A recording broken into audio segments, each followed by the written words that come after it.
50 مرة وشرح مسلم 15 مرة وشرح المنهاج للمحلي نحو 30 مرة. പൗരാണികരും ആധുനികരുമായ ഉലമാ, അടുത്ത കാലത്ത്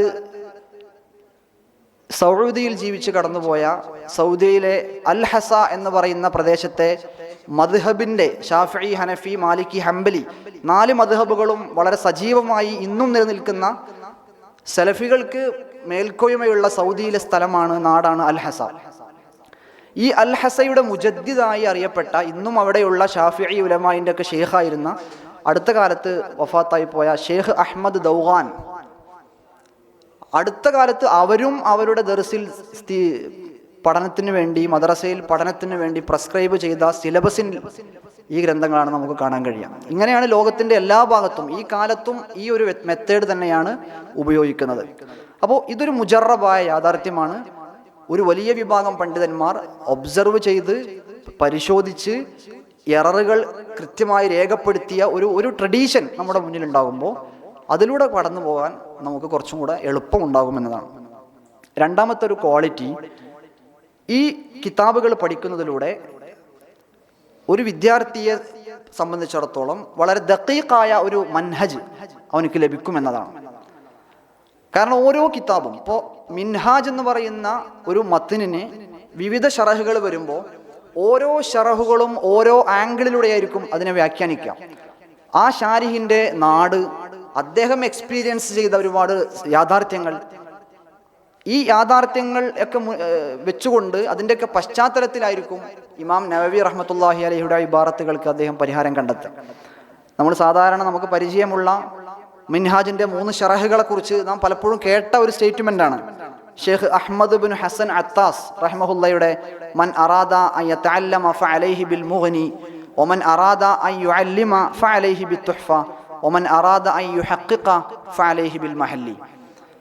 അപ്പോൾ ഓരോന്നിനും ഓരോ ദൗത്യങ്ങളുണ്ട്.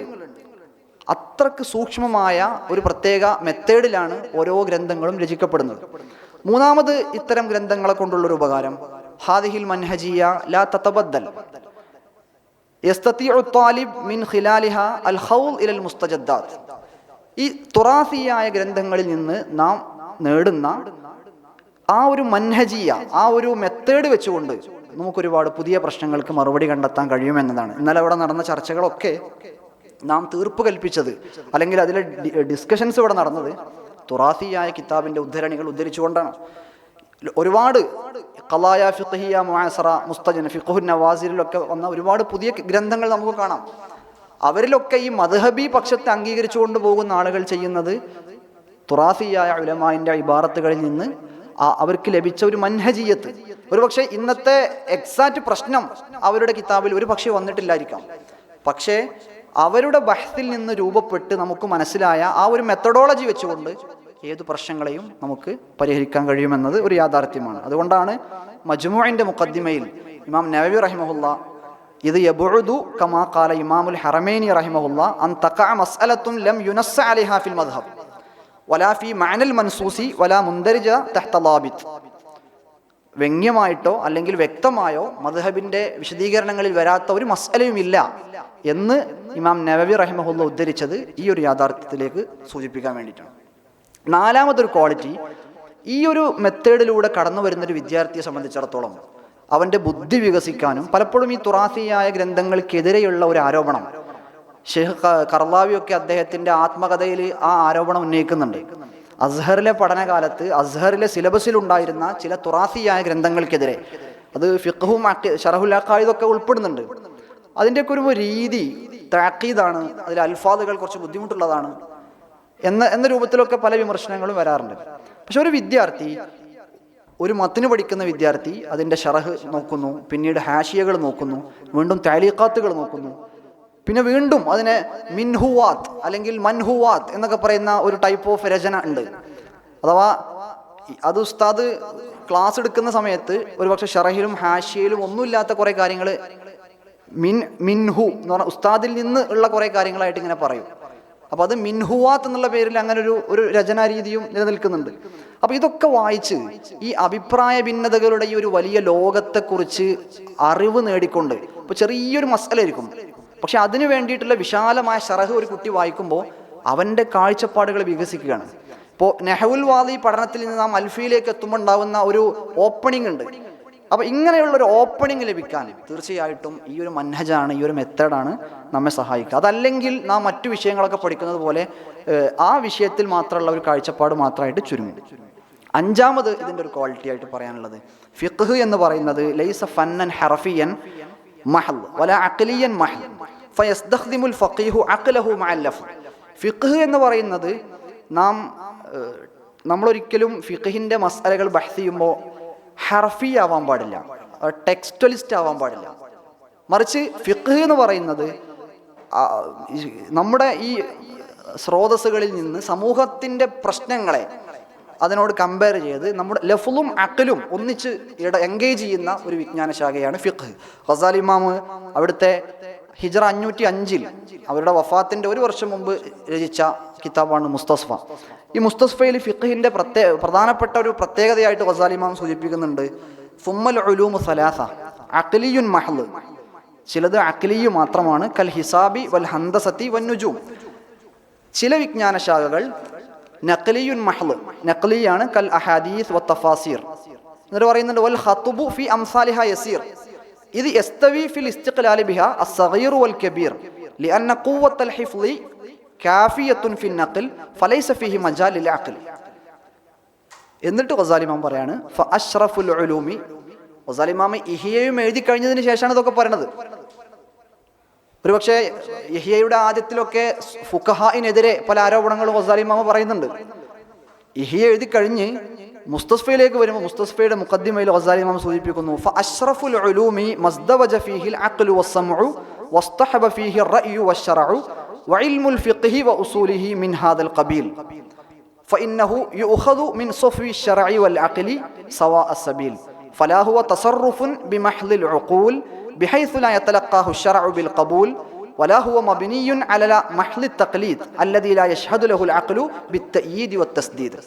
അപ്പോൾ അതുകൊണ്ട് തന്നെ നാം ഇബാറത്ത്, ഇനി നമ്മുടെ ഈ പഴയ ഇബാറത്തുകളിൽ എന്തെങ്കിലും പോരായ്മകൾ ഉണ്ടെങ്കിൽ, ഏതെങ്കിലും മസ്അലകൾ വിശദീകരിക്കുന്നിടത്ത് എന്തെങ്കിലും പ്രശ്നങ്ങൾ ഉണ്ടെങ്കിൽ പോലും അത് പഠിക്കുന്ന വിദ്യാർത്ഥിയെ സംബന്ധിച്ചിടത്തോളം അതൊരു പ്രശ്നമായി വരുന്നില്ല.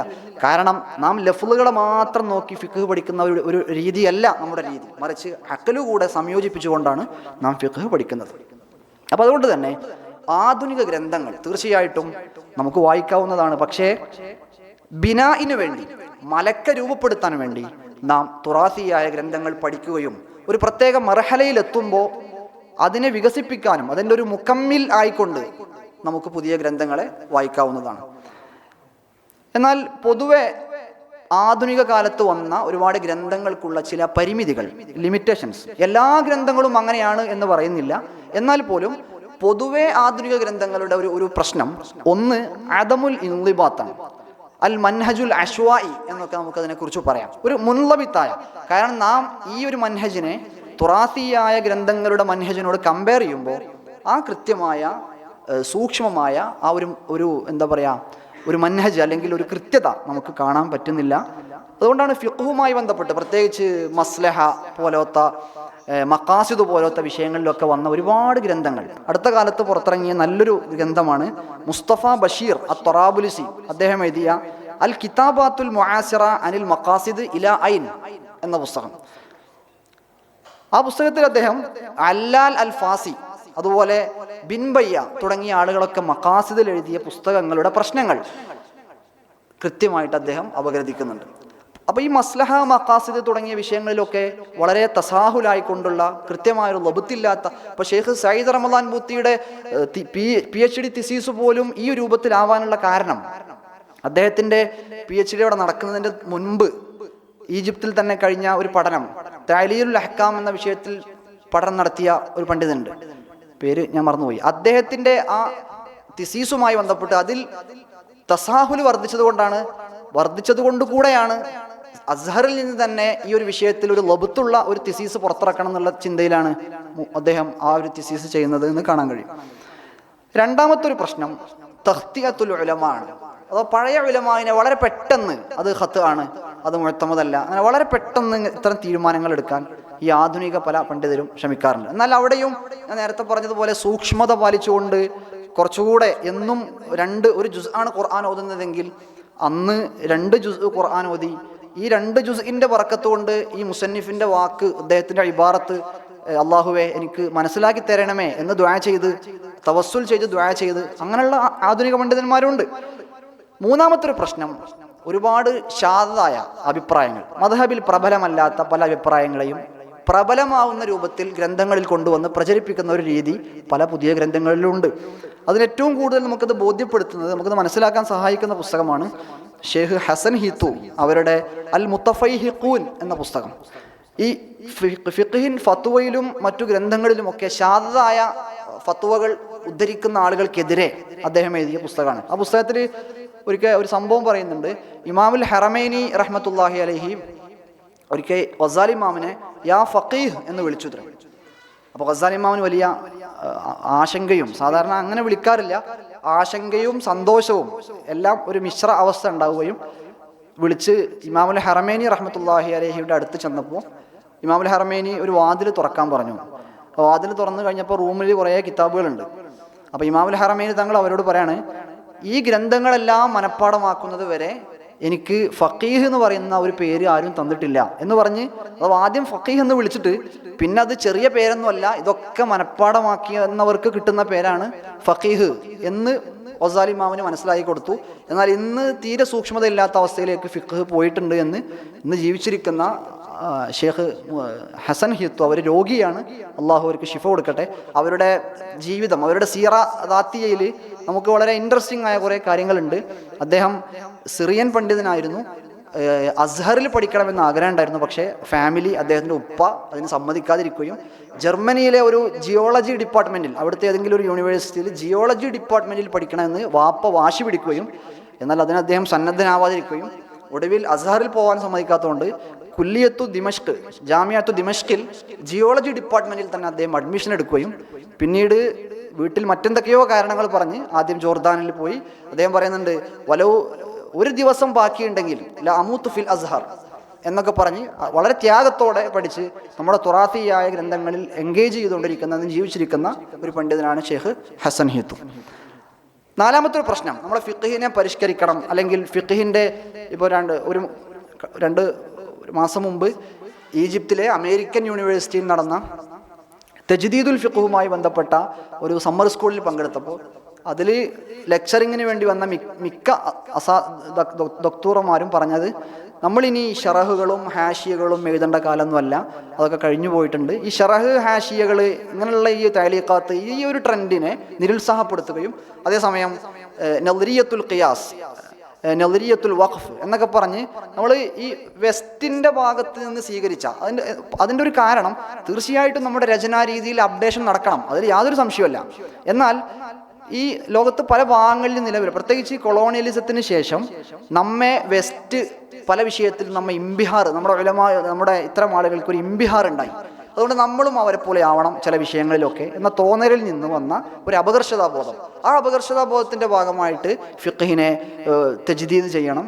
ആ തജ്ദീദിന് പല രൂപത്തിലുള്ള തജ്ദീദ് ഉണ്ട്. ഇത് പറയുമ്പോൾ നമ്മൾ തജ്ദീദിനെതിരാണ് എന്നൊരു ധ്വനി ഒരിക്കലും ഉണ്ടാവാൻ പാടില്ല. അപ്പോൾ ഇങ്ങനെയുള്ള കുറേ ലിമിറ്റേഷൻസ് പുതിയ ഗ്രന്ഥങ്ങൾക്ക് ഉണ്ട്. ഇതാണ് ഒന്നാമത്തെ ചോദ്യവുമായി ബന്ധപ്പെട്ട് പറയാനുള്ളത്. രണ്ടാമത്തെ ചോദ്യം, അത് അക്കാദമിക സർക്കിളുമായി ബന്ധപ്പെട്ട ചോദ്യമാണ്. പൊതുവെ ഞാൻ നേരത്തെ പറഞ്ഞതുപോലെ അക്കാദമിക സർക്കിളുകളിൽ ഈ ഹാഷികളും ഷറഹുകൾ, പ്രത്യേകിച്ച് പോസ്റ്റ് മോഡേൺ പീരീഡിൽ വന്ന വർക്കുകൾ, പോസ്റ്റ് മോഡേൺ എന്ന് പറയുമ്പോൾ ഹിജറ 6 മുതൽ 13 വരെ, അല്ലെങ്കിൽ നമ്മുടെ ക്രിസ്തുവർഷ പ്രകാരം 12 മുതൽ 19 നൂറ്റാണ്ടുകൾ, ഈ പീരീഡിൽ വന്ന കർമ്മശാസ്ത്ര ഗ്രന്ഥങ്ങളെല്ലാം അതിൽ പ്രത്യേകിച്ച് പുതിയതായിട്ടൊന്നുമില്ല, ഒക്കെ പഴയ കാര്യങ്ങൾ റിപ്പീറ്റ് ചെയ്യുകയാണ്. ഷാഫി ഇമാമിൻ്റെ റിസാല അങ്ങനെയുള്ള കിതാബുകളൊന്നും കുഴപ്പമുണ്ടായിരുന്നില്ല. പക്ഷെ ഈ ഒരു പീരീഡിൽ വന്ന ഗ്രന്ഥങ്ങളെല്ലാം മഹ്ദ് തക്റാർ എന്ന ഒരു ആരോപണം അക്കാദമീഷ്യൻസ് പൊതുവെ ഉന്നയിക്കാറുണ്ട്. അതിൻ്റെ പ്രധാനപ്പെട്ട വക്താക്കൾ ഒന്ന് ജോസഫ് ഷാഖ്താണ്, 2 അദ്ദേഹത്തിൻ്റെ ഗുരുനാഥനായ സ്നൗക്ക് ഹർഗ്രോഞ്ചി എന്ന് പറയുന്ന ആളാണ്. അവരുടെ Mecca in the latter period of 19th century എന്ന പുസ്തകത്തിലാണ് ഈ ഒരു ആരോപണം കാര്യമായിട്ട് അദ്ദേഹമാണ് ആദ്യമായിട്ട് എന്ന് വേണമെങ്കിൽ പറയാം ഈ ഒരു ആരോപണം കൊണ്ടുവരുന്നത്. പിന്നീട് ശിഷ്യനായ ഷാഹ്ത്ത് അത് പിന്നെ സ്വീകരിച്ചു, അത് കൂടുതൽ എലാബറേറ്റ് ചെയ്യുകയും ചെയ്തു. എന്നാൽ ഈ ഒരു ചിന്ത യഥാർത്ഥത്തിൽ വളരെ പെരിഫറലായി കിതാബുകളെ വായിക്കുന്നത് മൂലം വന്നതാണ്. ഒരിക്കലും കിതാബുകളെ, ഹാഷിയകളെ ആഴത്തിൽ വായിക്കുന്ന ഒരാൾക്ക് ഒരിക്കലും ഇത് പറയാൻ കഴിയില്ല എന്നതാണ്.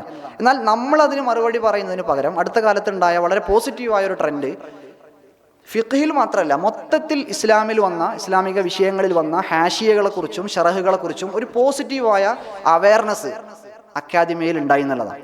അപ്പോൾ പൊതുവെ ഈ ഹാഷിയ എന്ന് പറയുമ്പോൾ തന്നെ അക്കാദമിയയിൽ സാധാരണ ചർച്ച ചെയ്യപ്പെടുന്നത് 5 സ്കോളേഴ്സാണ്.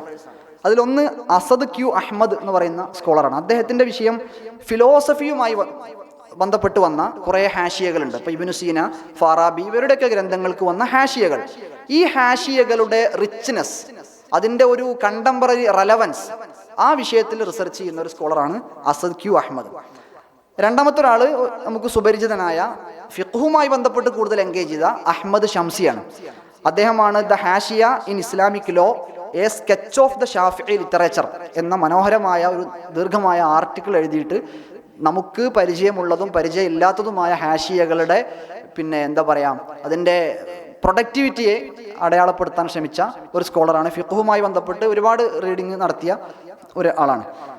മൂന്നാമത്തത് വലീദ് സാലിഹ് എന്ന് പറയുന്ന ഒരു സ്കോളറാണ്. അദ്ദേഹം the gloss as intellectual history, the hashiyas on al Kashshaf, Zamakhshari ഇമാമിന്റെ കഷാഫുമായി ബന്ധപ്പെട്ട ഫിഖ് അല്ലെങ്കിൽ കൂടെ ഞാനത് പറയുന്നത് മൊത്തത്തിൽ ഇസ്ലാമിക് മോഡേൺ അക്കാദമിയയിൽ ഫിഖിന്റെ ഹാഷിയകളെ കുറിച്ച് മാത്രമല്ല ചർച്ച ഉള്ളത്, മൊത്തത്തിൽ ഹാഷിയകളൊക്കെ ചെയ്യുന്നത് റിപ്പീറ്റേഷനാണ്, അതിലൊന്നും പുതിയതില്ല എന്നൊരു വാദമുണ്ട്. നാലാമത്തെ വ്യക്തി റോബർട്ട് വിസ്നോസ്കി എന്ന് പറയുന്ന ഒരു സ്കോളറാണ്. അദ്ദേഹം ഇബ്നു സീനയുടെ അൽ ഇഷാറാത്ത് എന്ന് പറയുന്ന ഗ്രന്ഥത്തെ തുടർന്ന് വന്ന വ്യാഖ്യാനങ്ങൾ, ഷറഹുകൾ, അതിനെക്കുറിച്ചാണ് അദ്ദേഹത്തിൻ്റെ റിസർച്ച് ഉള്ളത്. 5 ബ്രിൻസ്ക്ലി മെസ്സിക് എന്ന് പറയുന്ന ഒരു സ്കോളർ, അദ്ദേഹത്തിൻ്റെ ദ കാലിഗ്രഫിക് സ്റ്റേറ്റ് എന്ന് പറയുന്ന പുസ്തകം, അത് വളരെ ശ്രദ്ധേയമാണ്. അതിന് നമുക്ക് ഫിഖുമായിട്ടൊക്കെ ബന്ധപ്പെടുത്താം. അഥവാ മൂപ്പര് ഈ താലീഖാത്തുകളെ കുറിച്ചുള്ള, ഇപ്പോൾ നമ്മൾ പണ്ട് പൊന്നാനി അൽഫിയെ കുറിച്ചൊക്കെ പറയാറുണ്ടല്ലോ, ഡ്രൈവ് ചെയ്തുകൊണ്ട് പഠിക്കുന്ന കിതാബ് എന്ന്. അപ്പോൾ ഈ താലീഖാത്തിൻ്റെ എഴുത്തിൽ ഒരു ആർട്ട് ഉണ്ടല്ലോ, ഒരു പ്രത്യേകമായ രീതിയിലായിരിക്കും അത് എഴുതിയിട്ടുണ്ടാവുക. അതിനെ ഒരു വിഷയമാക്കി പിന്നെ ഡെവലപ്പ് ചെയ്തുകൊണ്ട് ദ കാലിഗ്രഫിക്കൽ സ്റ്റേറ്റ് എന്ന് പറയുന്ന പുസ്തകത്തിലും നമ്മുടെ ഹാഷിയകളുമായി ബന്ധപ്പെട്ട അതിൻ്റെ ഡിസൈനിങ്, അതിൻ്റെ എഴുത്ത്, അതിൽ ചില പിക്ചറുകളൊക്കെ കൊടുത്തിട്ടുണ്ട്. ആ പിക്ചറുകളൊക്കെ നമ്മുടെ കിതാബുകളിലുള്ള പിക്ചറുകളാണ്. അപ്പോൾ ഈ 4-5 സ്കോളേഴ്സാണ് നേരത്തെ ഞാൻ പറഞ്ഞ ഷാഹ്ത്തും ഇവരൊക്കെ കൊണ്ടുവന്ന ആ ഒരു പ്രശ്നത്തെ പിന്നെ അക്കാദമിക്കലി അഡ്രസ് ചെയ്തുകൊണ്ട് രചനകൾ നടത്തിയ, അതിൽ ഫിഖ്ഹുമായി പ്രത്യേകിച്ച് ശ്രദ്ധ ഫോക്കസ് ചെയ്ത വ്യക്തിയാണ് അഹ്മദ് ഷംസി. അദ്ദേഹത്തിൻ്റെ പുസ്തകങ്ങൾ അറബിയിലും ലഭ്യമാണ്. ഇവരൊക്കെ എന്താണ് ചെയ്തത്, ഈ ഹാഷിയകളെ കുറിച്ച് വിശദീകരിക്കാൻ ഇവരൊക്കെ സ്വീകരിച്ചൊരു മെത്തേഡ്, അത് നേരത്തെ തലാൽ അസദ് അദ്ദേഹത്തിൻ്റെ ആന്ത്രോപോളജിയുമായി ബന്ധപ്പെട്ട പുസ്തകങ്ങളിൽ അദ്ദേഹം പറഞ്ഞ ഡിസ്കേഴ്സീവ് ട്രഡീഷൻ എന്ന് പറയുന്ന ഒരു ആശയം, ആ ആശയത്തെ മുൻനിർത്തി ആ ആശയത്തെ ഫോക്കസ് ചെയ്തുകൊണ്ടാണ് ഈ ഹാഷിയകളുടെ പ്രൊഡക്ടിവിറ്റിയെ കുറിച്ച് ഇവരൊക്കെ ചർച്ച ചെയ്തിട്ടുള്ളത്. അപ്പോൾ നമ്മൾ ചർച്ച ചെയ്യുന്ന ആ സാധനം തന്നെയാണ്, പക്ഷെ അതിന് അവരൊരു ഫ്രെയിം വർക്ക് കൊണ്ടുവരുന്നു. പ്രത്യേകിച്ച് പൊതുവെ സ്വീകാര്യത നേടിയ ഈ ഡിസ്കേഴ്സീവ് ട്രഡീഷൻ എന്ന് പറയുന്ന ഒരു ആശയം വെച്ചുകൊണ്ട് കിതാബുകളെ അവതരിപ്പിക്കുന്ന ഒരു രീതിയാണ്. അതുപോലെ വില്യം ഗ്രഹാം അദ്ദേഹം കൊണ്ടുവന്ന അദ്ദേഹത്തിൻ്റെ ഒരു നോഷൻ ഓഫ് ഇത്തിസാലിയ എന്ന് പറയുന്ന ഒരു കൺസെപ്റ്റ് ഉണ്ട്. എന്ന് പറഞ്ഞാൽ നമ്മൾ ഈ ഇത്തിബാ എന്നൊക്കെ പറഞ്ഞു പോകുന്ന സാധനങ്ങൾ ഇത്തരം സ്കോളേഴ്സിന് അതൊരു ടൈറ്റിലും ഒരു പേരൊക്കെ ഇട്ട് പറഞ്ഞാൽ അത് അക്കാദമിയിൽ വലിയ ചർച്ചയാവും. അപ്പോൾ നമ്മൾ നമ്മുടേതായിട്ടൊരു കാര്യം പറയുന്നതിനേക്കാൾ തലാലസദിൻ്റെ ഡിസ്കേഴ്സീവ് ട്രഡീഷൻ അല്ലെങ്കിൽ ഈ ഇത്തിസാലിയ നോഷൻ അതൊക്കെ വെച്ചുകൊണ്ട് നമ്മൾ അക്കാദമിയിൽ ഒരു കാര്യം പ്രസൻറ്റ് ചെയ്യുമ്പോഴാണ് അക്കാദമിയ അത് സ്വീകരിക്കുന്നതും. കാരണം അക്കാദമിയക്ക് അതിൻ്റെതായ പദാവലികളും വ്യവഹാരങ്ങളും സാങ്കേതിക പദങ്ങളൊക്കെ ഉണ്ടാവും. അപ്പോൾ അത് ഉപയോഗിച്ചുകൊണ്ട് തന്നെയാണ് നമ്മൾ നമ്മുടെ കാര്യങ്ങൾ പ്രസൻറ്റ് ചെയ്യേണ്ടത്. ഈ ഡിസ്കേഴ്സീവ് ട്രഡീഷൻ എന്നതുകൊണ്ട് ഉദ്ദേശിക്കുന്നത് നമ്മുടെ ട്രഡീഷൻ, പ്രത്യേകിച്ച് നമ്മളെക്കുറിച്ച് വലിയൊരു ആരോപണം എല്ലാ കാലത്തും ഉയർന്നു കേൾക്കാറുള്ള ഒരു ആരോപണമാണ്, നിങ്ങൾ മുസ്ലിങ്ങളെ കുറിച്ച് എന്ത് പറഞ്ഞാലും നിങ്ങൾ നേരെ ട്രഡീഷനിലേക്ക് പോകും, പാസ്റ്റ് പോകും, നിങ്ങൾക്ക് പെർഫെക്റ്റിനെ കുറിച്ച് കാര്യമായ കാഴ്ചപ്പാടുകളില്ല, എന്തിനും പാസ്റ്റ്. അപ്പോൾ 7-ാം നൂറ്റാണ്ട് അല്ലെങ്കിൽ 6-ാം നൂറ്റാണ്ടിലേക്ക് ഒരു പുതിയ പ്രശ്നം വന്നാൽ 6-ാം നൂറ്റാണ്ടിൽ എന്താണോ അത്. അപ്പോൾ ഈ ഒരു ആരോപണം ഇങ്ങനെ പല രൂപത്തിൽ പലയിടങ്ങളിൽ നിന്ന് വന്നപ്പോൾ അതിനെ കൗണ്ടർ ചെയ്തുകൊണ്ടാണ്, അതിന് നല്ലൊരു എക്സ്പ്ലനേഷൻ കൊടുത്തുകൊണ്ടാണ് തലാലസദ് ഡിസ്കഴ്സീവ് ട്രഡീഷൻ എന്ന് പറയുന്ന ഒരു ആശയം കൊണ്ടുവരുന്നത്. അപ്പോൾ അദ്ദേഹം അതിലൂടെ ഉദ്ദേശിക്കുന്നത് നമ്മുടെ ട്രഡീഷൻ എന്ന് പറയുന്നത് ഇപ്പോൾ അത് ട്രഡീഷനിൽ രൂപപ്പെട്ട ഒരു പ്രോബ്ലം, ആ പ്രോബ്ലം സോൾവ് ചെയ്യാൻ അന്നൊരു സൊല്യൂഷൻ പറഞ്ഞിട്ടുണ്ടാവും. എന്നാൽ അത് അന്നത്തേക്ക് മാത്രമുള്ള സൊല്യൂഷൻ അല്ല, മറിച്ച് അതേ വരികളിൽ നിന്ന് തന്നെ നമുക്ക് പ്രസൻറ്റിൽ നാം നേരിടുന്ന പ്രശ്നങ്ങൾക്കും പരിഹാരം കണ്ടെത്താൻ കഴിയും. ഒരു പക്ഷേ ഫ്യൂച്ചറിലുള്ള പ്രശ്നങ്ങൾക്കും പരിഹാരം കണ്ടെത്താൻ കഴിയും. അപ്പോൾ നമ്മുടെ ഫിഖിൻ്റെ കിതാബുകളിലൊക്കെ ഇഫ്തിറാദിയായിട്ട് എത്ര മസലകളാണ് വിശദീകരിച്ചിട്ടുള്ളത്. ഫിഖ്ഹുൽ ഇഫ്തിറാദ് എന്നൊക്കെ പറഞ്ഞ് ചില പുസ്തകങ്ങൾ കാണാൻ കഴിയും. അപ്പോൾ ഈ രൂപത്തിൽ ഇപ്പോൾ ഖുർആനിലെ സബബുൻ നുസൂലുകൾ പരിശോധിക്കുമ്പോൾ ഒരായത്ത് അവതീർണമാകാൻ ഒരു കാരണം ഉണ്ടാവും. എന്നാൽ ആ കാരണം അത് ഉമൂമാണ്. ആ കാരണം ഒരു സ്പെസിഫിക് കാരണമാണെങ്കിലും പെർഫെക്റ്റ് പ്രസൻറ്റിൽ രൂപപ്പെടുന്ന പ്രശ്നങ്ങൾക്ക്, ഫ്യൂച്ചറിൽ രൂപപ്പെടുന്ന പ്രശ്നങ്ങൾക്കൊക്കെ നാം പരിഹാരം കണ്ടെത്തുന്നത് ഈ ട്രഡീഷൻ, ഈ പാസ്റ്റ് ഉപയോഗിച്ചുകൊണ്ട് തന്നെയാണ്. അപ്പം നമ്മുടെ ട്രഡീഷൻ എന്ന് പറയുന്നത് അത് ഹൈവിയത്താണ്, അത് എന്താ പറയുക, ഡൈനാമിക്കാണ്, അതെപ്പോഴും ചലിച്ചുകൊണ്ടിരിക്കുന്നതാണ്. അല്ലാതെ പൊതുവേ വെസ്റ്റിന് ഈ ട്രഡീഷനെ കുറിച്ചുള്ള ഒരു കാഴ്ചപ്പാട് അത് പഴയത്. ഇപ്പം നമ്മൾ പലപ്പോഴും ഇസ്ലാമിനെ കുറിച്ച് പറയാറുണ്ട് ഇഹ്യാ തുറാസിനെ ജീവിപ്പിക്കുക എന്നൊക്കെ. പക്ഷേ അതിലൊക്കെ ചെറിയ പ്രശ്നങ്ങളുണ്ട്. ഇപ്പം നമ്മൾ ഖുർആനിലെ ഒരു ആയത്ത് ഉണ്ട്, ആയത്ത് ഓർമ്മയിൽ വരുന്നില്ല. പിന്നെ മുശ്രിക്കീങ്ങളോട് നിങ്ങൾ എന്തുകൊണ്ടാണ് ഇസ്ലാമിനെ വിശ്വസിക്കാത്തത് എന്ന് ചോദിച്ചാൽ അവർ പറയും നെഹ്നു മാ അൽഫൈ അബാന, ഞങ്ങളെ വാപ്പാര് വല്യപ്പാരൊക്കെ ഏത് വഴിയിലാണോ പോന്നിട്ടുള്ളത് ആ റൂട്ടിലാണ് എന്ന് അവർ പറയും. യഥാർത്ഥത്തിൽ അതിനെ ഖുർആൻ വിമർശിക്കുകയാണ്. അപ്പോൾ ശരിക്കും ഇസ്ലാം എന്നത് തുറാസ് മാത്രമല്ല, ഇസ്ലാമിനെ തുറാസ് എന്ന് മാത്രം പരിചയപ്പെടുത്തുന്നതിൽ ഒരു അജണ്ട ഒളിഞ്ഞിരിക്കുന്നുണ്ട്. ഇസ്ലാം തുറാസ് മാത്രമല്ല, ഇസ്ലാം അത് ഡൈനാമിക്കാണ്, അത് പ്രസന്റിലും. ഇസ്ലാമിൻ്റെ തുറാസ് എന്ന് പറയുമ്പോൾ അപ്പോൾ Islam is equal to tradition, അല്ലെങ്കിൽ ഇസ്ലാം ഈസ് ഈക്വൽ ടു തുറാസ് എന്ന് പറയുന്നത് മറ്റാരുടെയോ താല്പര്യമാണ്. അതേസമയം നമ്മുടെ തുറാസ് അത് ഈ കാലത്തോട് സംവദിക്കുന്നു, വരാൻ പോകുന്ന ഫ്യൂച്ചറിനോട് സംവദിക്കുന്നു. ഇങ്ങനെയുള്ള വളരെ ഡൈനാമിക്കായ ട്രഡീഷനാണ് നമ്മുടെ ട്രഡീഷൻ എന്നാണ് തലാലസദ് അദ്ദേഹത്തിൻ്റെ ഈ ഡിസ്കഴ്സീവ് ട്രഡീഷൻ. അപ്പോൾ ആ ഒരു പശ്ചാത്തലത്തിൽ തലാലസദ് ഇങ്ങനെ ഒരു ആശയം മുന്നോട്ട് വെച്ചപ്പോൾ അക്കാദമിക്സിൽ അത് വലിയ ചർച്ചയാവുകയും പിന്നീട് ഞാൻ ഈ പറഞ്ഞ സ്കോളേഴ്സൊക്കെ ആ ഒരു ആശയം വെച്ചുകൊണ്ടാണ് നമ്മുടെ കിതാബുകളെ വിലയിരുത്തുന്നത്. ഈവൻ മഹ്മൂദ് കൂരിയ അദ്ദേഹത്തിൻ്റെ ഇസ്ലാമിക് ലോ ഇൻ സർക്കുലേഷൻ എന്നുള്ള പുസ്തകത്തിൽ പോലും ഈ മെത്തേഡുകൾ ഉപയോഗിച്ചുകൊണ്ടാണ് അദ്ദേഹം പിന്നെ കിതാബുകളുടെ ഈ ഒരു കാര്യങ്ങളെ വിശദീകരിക്കുന്നത്. അപ്പോൾ ഈ ഡിസ്കഴ്സീവ് ട്രഡീഷൻ എന്ന ആശയത്തെ മുൻനിർത്തി എങ്ങനെയാണ് നമ്മുടെ ഹാഷിയകളെക്കുറിച്ച് നമ്മൾ അതിനെ എങ്ങനെയാണ് ബന്ധിപ്പിക്കുക? അപ്പോൾ അതിന് ഇമാം നവവി റഹ്മത്തുള്ളാഹി അലൈഹിയുടെ മിൻഹാജ് നാം ഉദാഹരണമായിട്ട് എടുത്തു കഴിഞ്ഞാൽ ഹിജ്റ 7, 8 നൂറ്റാണ്ടുകളിലൊക്കെ പുറത്തു വന്ന ഈ ഗ്രന്ഥങ്ങൾ പിന്നീട് 8, 9, 10 ശേഷമുള്ള നൂറ്റാണ്ടുകളിലെല്ലാം വിവിധ പണ്ഡിതന്മാർ വിവിധ ദേശങ്ങളിൽ അത് വിശദീകരിച്ചുകൊണ്ടിരിക്കുകയാണ്. വിശദീകരണങ്ങൾക്ക് വീണ്ടും ഹാഷിയകൾ വന്നുകൊണ്ടിരിക്കുകയാണ്. ഹാഷിയകൾക്ക് വീണ്ടും അതിന് ഉസ്താദുമാർ ക്ലാസ് എടുക്കുമ്പോൾ അതിൽ വേറെ കുറേ അഡീഷൻസ് വന്നുകൊണ്ടിരിക്കുകയാണ്. അപ്പോൾ ഇങ്ങനെയുള്ള ഒരു മത്തിനിന് ഒരു ഷറഹ് വന്നാൽ പിന്നെ എന്തിനാണ് രണ്ടാമത്തൊരു ഷറഹിൻ്റെ ആവശ്യം? അത് വീണ്ടും പ്രസക്തമാകുന്നത് ഈ മത്തിനിൽ നിന്ന് അദ്ദേഹം അനുഭവിച്ച പ്രശ്നങ്ങൾക്ക് കൂടെ സൊല്യൂഷൻ കണ്ടെത്തുന്ന രൂപത്തിൽ ഈ മത്തിനിൻ്റെ വ്യാഖ്യാനത്തെ പിന്നെ വിശാലമാക്കി അവതരിപ്പിക്കുമ്പോഴാണ് ഓരോ ഷറഹും പ്രസക്തമായി മാറുന്നത്. ഇപ്പോൾ ഈ മിൻഹാജുമായി ബന്ധപ്പെട്ട് നോക്കുമ്പോൾ നാം ജീവിക്കുന്ന ഈ കാലത്ത് പോലും മിൻഹാജിൻ്റെ അതുമായി ബന്ധപ്പെട്ട വ്യാഖ്യാനങ്ങൾ പുറത്തു വന്നുകൊണ്ടിരിക്കുകയാണ്. അടുത്ത കാലത്ത് ദഖായിഖുൽ കൻസ് എന്ന് പറയുന്ന ഒരു പുസ്തകം, ഒരു കിതാബ് ഒരു മലയാളി പണ്ഡിതൻ എഴുതുകയുണ്ടായി. ഇനി നമ്മുടെ ഫത്ഹുൽ മുഈനിലേക്ക് വരുമ്പോൾ ഫത്ഹുൽ മുഈന് ഖുറത്തുൽ ഐൻ എന്ന് പറയുന്ന ഒരു സോഴ്സ് ടെക്സ്റ്റിൽ നിന്ന് അത് എത്ര വികസിച്ചു പോയി. ഫത്ഹുൽ മുഈനിന് തന്നെ വീണ്ടും സൈനുദ്ദീൻ മഖ്ദൂം തങ്ങളുടെ ഒരു ഷറഹ് വരുന്നു. അതിനെ തന്നെ മറ്റൊരു ജാവ പണ്ഡിതൻ വിശദീകരിക്കുന്നു. നിഹായത്തു സൈന് രൂപപ്പെടുന്നു. യാനത്തുൽ മുസ്തഈന് വരുന്നു. വീണ്ടും യാനത്തു ത്വാലിബീന് വരുന്നു. യാനത്തു ത്വാലിബീനിലെ ചില പ്രശ്നങ്ങൾ കണ്ടപ്പോൾ തെർഷീഹിന് അടുത്തൊരു കിതാബ് മുസന്നിഫിന് സയ്യിദ് അലിയു സഖാഫ് റഹിമഹുല്ലക്ക് തെർഷീഹ് എന്ന് പറയുന്ന ഒരു ഗ്രന്ഥം രചിക്കാൻ തോന്നുന്നു. അപ്പോൾ ഇതിങ്ങനെ ഒരു പ്രത്യേക സ്പേസിൽ എഴുതപ്പെട്ട ഒരു ടെക്സ്റ്റ്, ആ ടെക്സ്റ്റിനെ വിവിധ കാലങ്ങളിൽ ഇങ്ങനെ കേവലം പാസ്റ്റിൽ മാത്രമല്ല പ്രസൻറ്റിലും ഇങ്ങനെ വ്യാഖ്യാനങ്ങൾ വന്നുകൊണ്ടിരിക്കുന്ന ഒരു രീതി. അപ്പോൾ ഈ രൂപത്തിലാണ് ഇവരൊക്കെ ഈ ഡിസ്കഴ്സീവ് ട്രഡീഷൻ എന്ന് പറയുന്ന. ഇപ്പോൾ കേരളത്തിലേക്ക് വരുമ്പോൾ കേരളത്തിൽ തന്നെ ഫത്ഹുൽ മുഈനിനെ മാത്രം വെച്ചുകൊണ്ട് നമ്മൾ ചർച്ച ചെയ്യുമ്പോൾ ഫത്ഹുൽ മുഈനിൻ്റെ പ്രധാനപ്പെട്ട താലീഖാത്തുകളിൽപ്പെട്ട ഒന്നാണ് കരിങ്കപ്പാറ ഉസ്താദിൻ്റെ താലീഖാത്ത്, മറ്റൊന്നാണ് നന്നമ്പ്ര സെയ്ദാലി മുസ്ലിയാരുടെ താലീഖാത്ത്. ഇവർ രണ്ടുപേരും എനിക്ക് തോന്നുന്നു ഫത്ഹുൽ മുൽഹിം എഴുതിയ നിറമരുദൂർ ബീരാൻകുട്ടി ഉസ്താദും അവർക്കും ഈ 3 പേർക്കും ബന്ധമുണ്ടായിരുന്ന, ഇവരുടെയൊക്കെ ഒരു സോഴ്സ് ആയിരുന്ന, റെഫറൻസ് ആയിരുന്നു ഇരുമ്പാലശ്ശേരിയിൽ ഉണ്ടായിരുന്ന കുഞ്ഞഹമ്മദ് മുസ്ലിയാരോ മറ്റോ, ഇരുമ്പാലശ്ശേരി ഉസ്താദ് എന്നറിയപ്പെടുന്ന മഹാനുഭാവൻ. എന്നാൽ ഈ സയ്യിദാലി മുസ്ലിയാരുടെയും അതുപോലെ കരിങ്കപ്പാറ ഉസ്താദിൻ്റെയും ഫതുഹുൽ മുഈനിൻ്റെ തഅലീഖാത്തുകൾ പരിശോധിച്ചാൽ അത് പരസ്പര വിവിധ അഭിപ്രായങ്ങൾ രണ്ടിലും കാണാൻ കഴിയും. ഒരേ ഉസ്താദിൻ്റെ ശിഷ്യന്മാരാണ്, രണ്ടുപേരും ഒരുമിച്ച് അവർ പഠിച്ചവരുമാണ്. പക്ഷേ അത്രമേൽ വൈവിധ്യമുള്ള വികസിച്ചുകൊണ്ടിരിക്കുന്ന ഒരു രീതി നമുക്ക് ഇതിലൊക്കെ കാണാൻ കഴിയും. സാന്ദർഭികമായിട്ട് ഓർമ്മപ്പെടുത്തുകയാണ്, സയ്യിദാലി മുസ്ലിയാരെ കുറിച്ച് പറയുമ്പോൾ അടുത്ത സമയത്ത് അദ്ദേഹത്തിൻ്റെ ആണ്ട് ദിവസം കഴിഞ്ഞിരുന്നു. ഇൽമിന് വേണ്ടി ജീവിതകാലം മുഴുവൻ സമർപ്പിച്ച, എല്ലാ സമയങ്ങളിലും ദിക്ർ, ഇൽമ്, ഇബാദത്തിൽ കഴിഞ്ഞുകൂടിയ ഒരു മഹാമനീഷിയായിരുന്നു സയ്യിദാലി മുസ്ലിയാർ. അപ്പോൾ അതിൻ്റെ ഒരു സ്റ്റോറി സാധാരണ പറയാറുണ്ട്.